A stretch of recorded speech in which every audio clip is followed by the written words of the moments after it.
पहले संजीव से तमाम डेवलपमेंट्स, तमाम इनपुट्स लेंगे मिडिल ईस्ट में इस वक्त जो हो रहा है, अमेरिका में जो मीटिंग हो रही है ट्रंप की।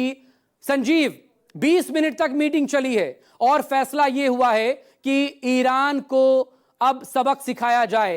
जो कल एक ट्रुथ सोशल पर लिखा था अनकंडीशनल सरेंडर, अमेरिका अब आगे बड़ा करने वाला है कुछ, लेकिन खामनेई जंग का ऐलान कर चुके हैं औपचारिक तौर पर। संजीव,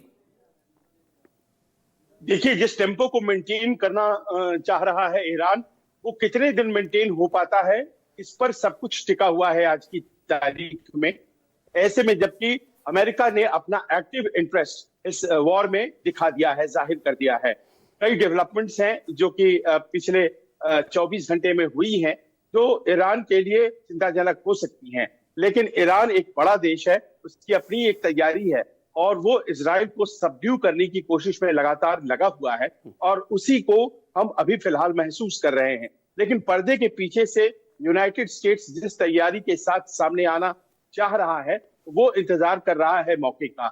आप खुद अभी बता रहे थे, इस वक्त जो मिडिल ईस्ट में अमेरिकन बेसेस हैं, उनकी संख्या कितनी है।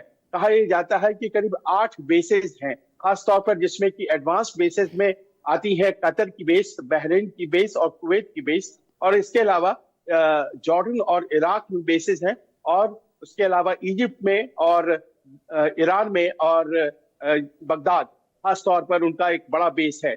इसके अलावा कहा यह जाता है कि रॉयल एयर फोर्स जो तो 2 बेसेस हैं ओमान में और बहरीन में ब्रिटेन के, वो भी सक्रिय हो चुका है। और अलावा ये भी बताया जा रहा है कि जो एक साइबर वॉरफेयर होती है, उसमें बहुत ही सक्रियता से लग चुका है यूनाइटेड स्टेट्स और इजराइल के समर्थन से, जो उनकी अपनी एक तैयारी होती है। और जो बैंक सिपाह है वहां का ईरान का, उसके वेबसाइट को पूरी तरह से नाकाम कर दिया गया है।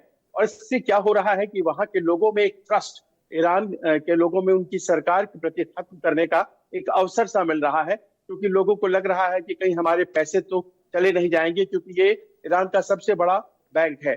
इसके अलावा जो लड़ाई है वो दूसरे अब एरिनाज में जा रही है, जैसे कि अब वहां पर सरकार ने कह दिया है कि आप कोई मोबाइल फोन यूज ना करें, आप लैपटॉप यूज ना करें, आप कोई स्मार्ट वॉचेस यूज ना करें।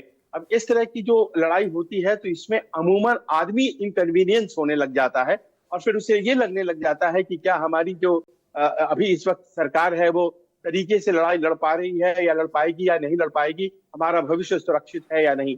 और यही एक सोच है जो फिलहाल इस वक्त डाला जा रहा है उस विश्वास में। पिछले 24 घंटों में हालात कैसे बदले हुए तेजी से, यही वजह थी कि अचानक से G7 समिट को छोड़कर डोनाल्ड ट्रंप को अमेरिका पहुंचना पड़ा। व्हाइट हाउस में आते उन्होंने मीटिंग यहां पर कॉल की और जब प्लेन में सवार हो रहे थे वहां से भी उन्होंने बयान दिया कि दरअसल वो सीज फायर के लिए नहीं बल्कि जा रहे हैं ये इस मुद्दे को ही खत्म करने के लिए, क्योंकि दरअसल तंज किया गया था, सवाल पूछा गया था फ्रांस के राष्ट्रपति इमैनुअल मैक्रों की तरफ से, क्या आप सीज फायर करवाने जा रहे हैं? अगर ऐसा है तो फिर गजा को लेकर भी कंप्लीट सीज फायर करवाइएगा।